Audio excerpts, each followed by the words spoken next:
En la primera mesa vamos a tener al doctor Hari Batal. El doctor Hari Batal es un experto y reputado neurólogo, ha hecho investigación potente en el campo de las neurociencias y recientemente hemos tenido unos cuantos artículos de interés y que suscitan el interés sobre el concepto de la etiopatogenia de las enfermedades autoinmunes. Muchas de ellas son desconocidas, muchas de ellas aún no tenemos su razón del porqué, pero en concreto en la esclerosis múltiple empiezan a salir indicadores de que podemos ya empezar a saber de dónde vienen estas enfermedades y, por tanto, si sabemos de dónde vienen, quizás algún día tengamos una cura. Cedo la palabra al doctor Hari Batal. Ilústranos, por favor, sobre la etiopatogenia de la esclerosis múltiple. Ante todos, buenas tardes. Y quiero decir que estoy muy orgulloso de trabajar en un centro de excelencia como es el Centro Médico Tecnon, y estoy muy orgulloso de hacer parte de ISADMU junto con todos mis compañeros de estas diferentes especialidades con este interés común en las enfermedades inflamatorias autoinmunes. Mi tarea de esta tarde es hablar acerca de la etiopatogenia de la esclerosis múltiple y ligarlo un poquito a los últimos tratamientos que han salido y que han beneficiado a nuestros pacientes. Por tanto, espero que puedan aprovechar esta charla. La definición de la esclerosis múltiple es básicamente una enfermedad que produce destrucción de la mielina en todo el sistema nervioso central, tanto el cerebro como la médula espinal, a diferencia de otras enfermedades autoinmunes inflamatorias del sistema nervioso central que afectan el sistema periférico, como puede ser el síndrome de Guillain-Barré. Se llama esclerosis porque produce a la vista macroscópica en anatomía patológica de cicatrices en diferentes partes del cerebro y de la médula espinal. Produce lesiones focales en diferentes partes de este sistema nervioso central. Por tanto, la clínica es muy variada. Los déficits neurológicos que produce dependen mucho de la topografía del lugar donde se producen las lesiones. Otra característica de esta enfermedad es que es una enfermedad crónica. No se produce una lesión única, puntual, discreta en el tiempo, sino que a lo largo del tiempo se van produciendo diferentes y múltiples lesiones en diferentes partes del cerebro y de la médula.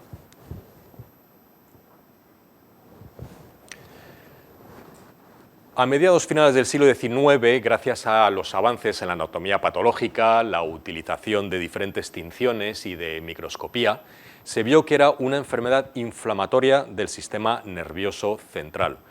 Como dijimos antes, con afectación multifocal, y posteriormente en el siglo XX se vio que la lesión fundamental es un ataque autoinmune a la mielina. La mielina es un lípido muy específico secretado y producido por los oligodendrocitos que rodea y produce una vaina alrededor del axón.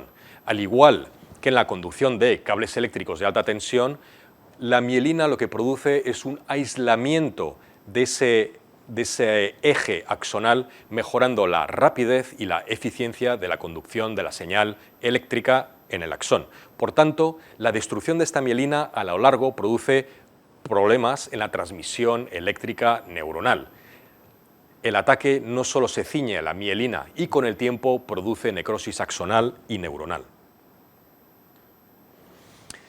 En la patogenia, ya que sabemos que es una enfermedad autoinmune inflamatoria, existen factores inmunitarios. Sabemos que hay un antígeno que produce toda esta cascada inflamatoria. Ahora bien, no tenemos muy claro si es un antígeno externo que estimula el sistema inmune o si es un antígeno interno que desencadena la cascada autoinmune debido a otros factores externos. Lo que sí tenemos claro es que se activan una subpoblación de linfocitos T proinflamatorios que son la Th1 y la Th17.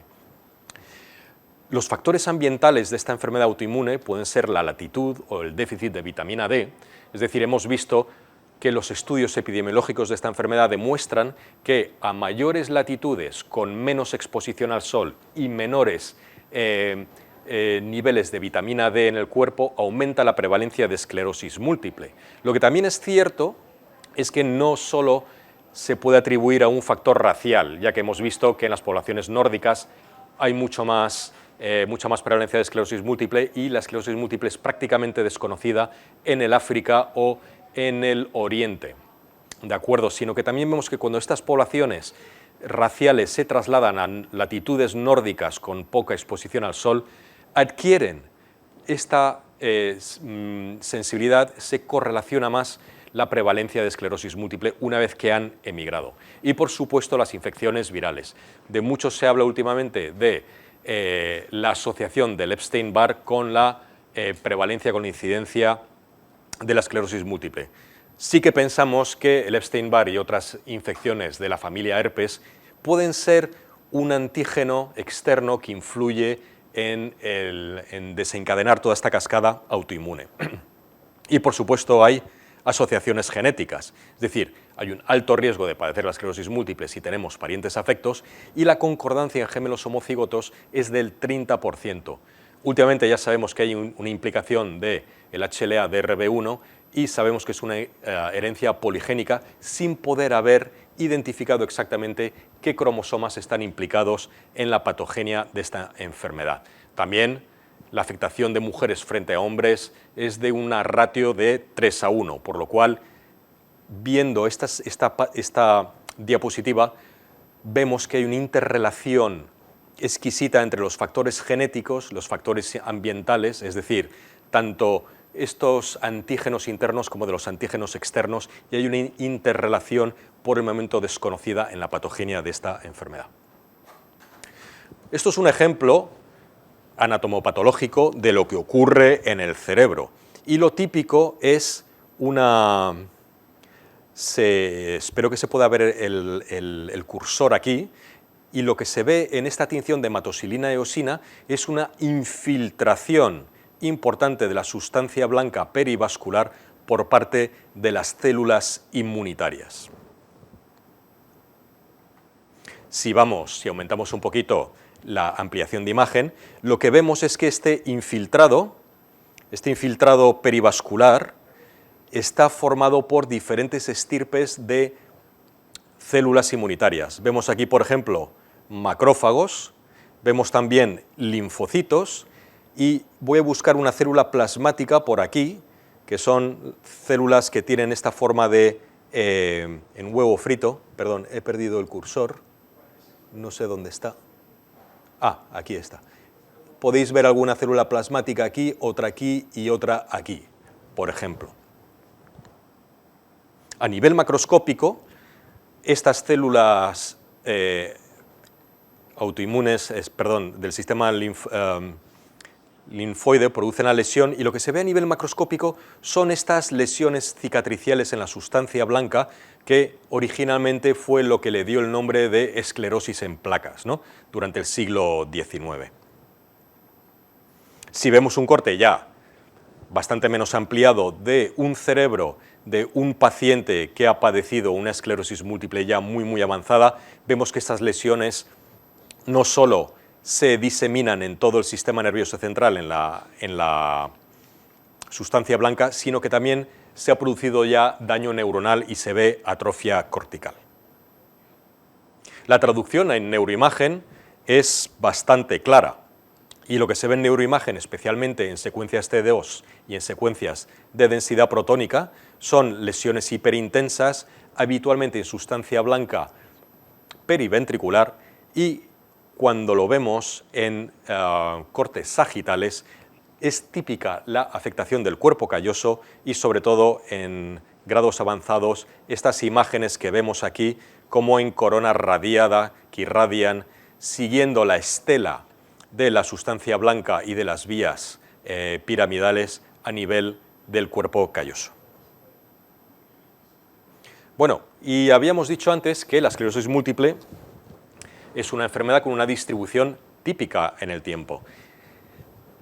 Y se llama esclerosis múltiple no solo porque produce múltiples lesiones focales en el cerebro, sino porque produce múltiples brotes a lo largo del tiempo.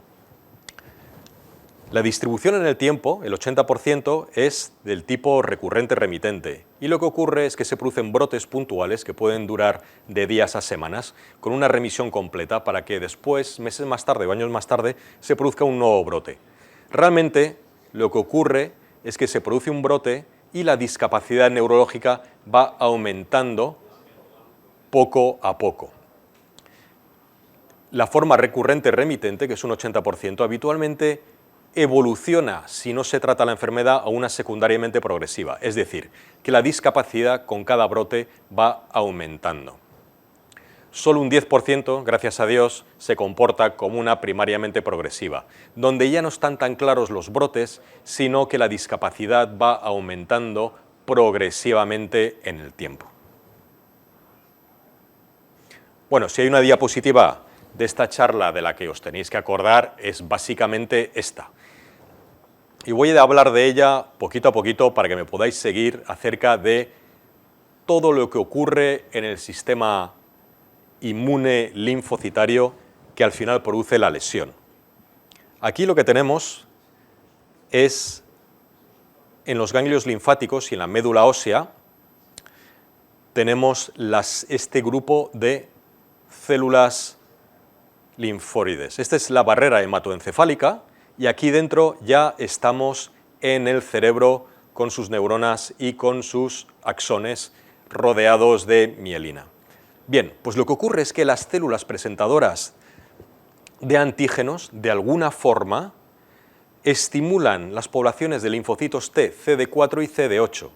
A su vez, estas células CD4 se desdiferencian entre dos subpoblaciones especiales, que es la TH1 y la TH17.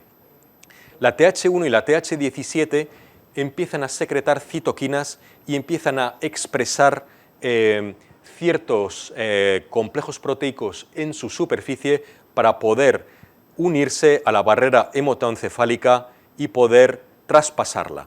Estas citoquinas producidas por los CD8 y CD4 también afectan a las células B para que éstas a su vez puedan traspasar la barrera hematoencefálica. Como veréis, el hecho de traspasar la barrera hematoencefálica posteriormente va a tener su importancia y tendrá sus implicaciones a nivel farmacológico. Una vez en el sistema nervioso central, a nivel del espesor del cerebro, vuelven a implicarse las células presentadoras de antígenos y estas células presentadoras de antígenos vuelven a estimular estas subpoblaciones de linfocitos CD4 y CD8, que a su vez vuelven a tener otra suelta de citoquinas y factores proinflamatorios. Estas citoquinas y estos factores proinflamatorios llaman a otro tipo de células como pueden ser los monocitos, los macrófagos, otras poblaciones de linfocitos T y B como pueden ser los natural killer y desdiferencian aún más las células B en células plasmáticas, que son las que secretan anticuerpos. Y esto a su vez es lo que produce el ataque sobre la mielina, el ataque de los linfocitos killer, los macrófagos y los monocitos, que producen destrucción de la mielina y a su vez de los axones y de los axones y de la mielina, perdón. Entonces, esto va a tener ciertas implicaciones sobre el tratamiento, acordaros. El tratamiento de la esclerosis múltiple se divide básicamente en tres grandes partes. Una es la del brote inflamatorio, cuando el paciente presenta un brote inflamatorio con un déficit neurológico importante. Aquí el tratamiento es bastante evidente y se trata con megadosis de corticoides, habitualmente dosis de alfa-metilprednisolona a 1 gramo durante 3 a 5 días. Luego, el tratamiento fundamental, y del que vamos a hablar aquí, es el tratamiento modificador de la evolución de la enfermedad, es decir, basado en inmunomoduladores y en inmunosupresores. Estos tratamientos lo que intentan realizar es reducir la frecuencia y severidad de los brotes, reducir las lesiones visualizadas en la resonancia y fundamentalmente, reducir la progresión de la discapacidad. Por supuesto, no hay que olvidarse del tratamiento de los síntomas, fundamentalmente los derivados por lesiones del sistema piramidal, como puede ser la espasticidad, el dolor, la fatiga, la vejiga neurógena, los problemas de motilidad intestinal, la depresión, etc. Pero vamos a bucear un poquito más en lo que esos factores patogénicos autoinmunes implican sobre el tratamiento modificador de la evolución de la enfermedad. Repasamos un poquito el tratamiento del brote inflamatorio, que es la alfa-metilprednisolona, como alternativa a plasmaféresis o inmunoglobulinas humanas. Entonces, hablemos del tratamiento modificador de la enfermedad, que es lo importante aquí. Entonces, Yo lo he organizado de esta forma. Yo he organizado los tratamientos según dónde actúan en la cascada inflamatoria autoinmune, pero también se podrían clasificar si son fármacos de primera línea o de segunda línea, o también se podrían clasificar según el tipo de administración del fármaco, ya sea oral, subcutáneo o intravenoso en infusión. Los fármacos que alteran la función linfocitaria aparecieron a mediados de los años 90 y fueron fundamentalmente los interferones beta y el acetato de glatirámero. Estos tratamientos noveles a mediados de los años 90 fueron los primeros, bueno, no los primeros, pero fueron los más novedosos en la modificación de la enfermedad. Previamente se utilizaban tratamientos inmunosupresores importantes, como puede ser la zatioprina, la mitosantrona y también los corticoides o el metotrexato, fármacos que se utilizaban clásicamente en el tratamiento oncológico. Los interferón beta y el acetato de glatirámero supusieron un cambio y un avance importante al reducir la inflamación cerebral y la producción de brotes inflamatorios, disminuyendo la discapacidad. Pero aún entonces la efectividad era una efectividad media. Últimamente, en los últimos 10-15 años, han aparecido los fármacos que impiden la migración celular al sistema nervioso central. Los más importantes han sido el fingolimod y el natalizumab. El fingolimod es un inhibidor de la SN1P que evita la salida del linfocito de los órganos linfoides, como pueden ser los ganglios linfáticos. Y el natalizumab es otro fármaco de segunda línea en la esclerosis múltiple que lo que hace es inhibir la integrina alfa-4 beta-1, evitando la migración a través de la barrera hematoencefálica. Como veis, esta familia de fármacos es muy importante porque son fármacos habitualmente de segunda línea, unos de toma oral, otros de infusión cada X semanas como el natalizumab, y estos han mostrado una eficacia ya bastante evidente en la reducción de brotes y en la progresión de discapacidad.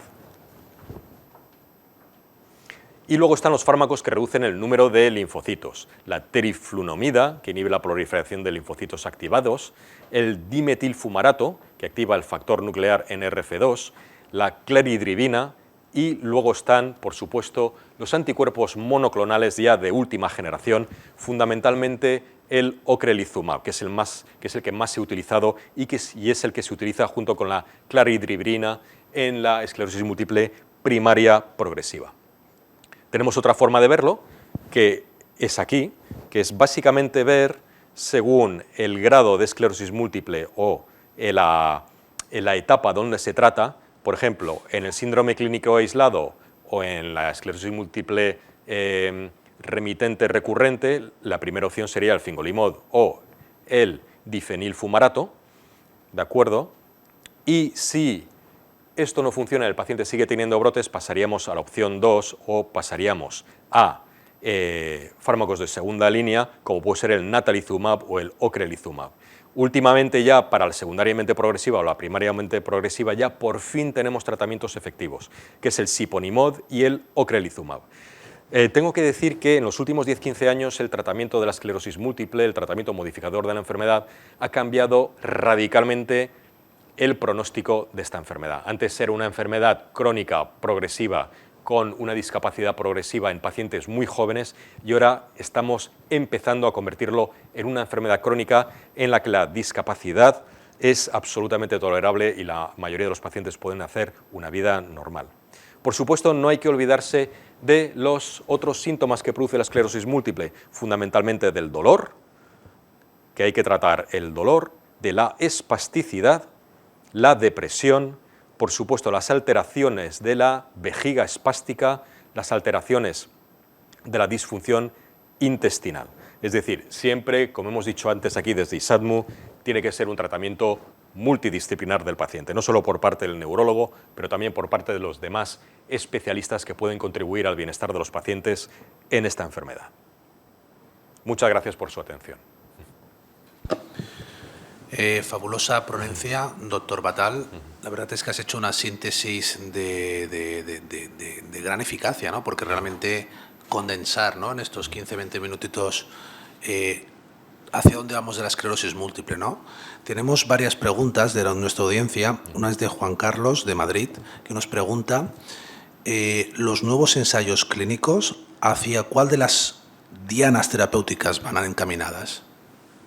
Sobre todo lo que hemos visto últimamente con los ensayos clínicos de fármacos en la esclerosis múltiple es, voy a repasar un poquito esto, son básicamente los fármacos que impiden la migración celular al sistema nervioso central y básicamente los que reducen el número de linfocitos. El problema con los fármacos que reducen el número de linfocitos es que son fármacos con una seguridad así y así. Es decir, reducen el número de linfocitos, por lo cual producen inmunodepresión y pueden producir pueden producir enfermedades por infecciones oportunistas. Y sobre todo, la que más pueden producir un peligro en los pacientes es la leucoencefalopatía multifocal progresiva por el virus JC.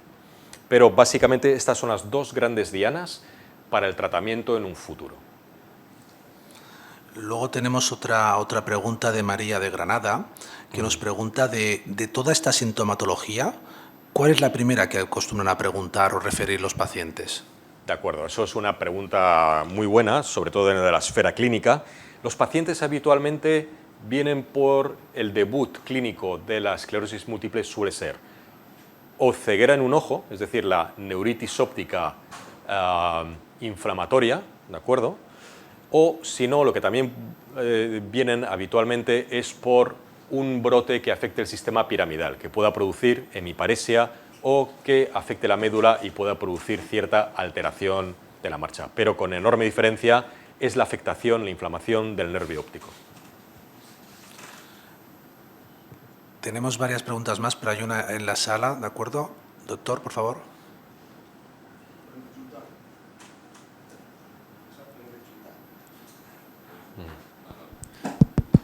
Sí, ¿se oye? Sí. Ari, me sumo a las felicitaciones de Juan, fantástica charla. A mí me ha hecho hasta ilusión que mencionaras natalizumab. Natalizumab es un fármaco, como tú sabes muy bien, antimoléculas de adhesión, anti-alfa 4, que para los digestólogos fue un fármaco súper prometedor.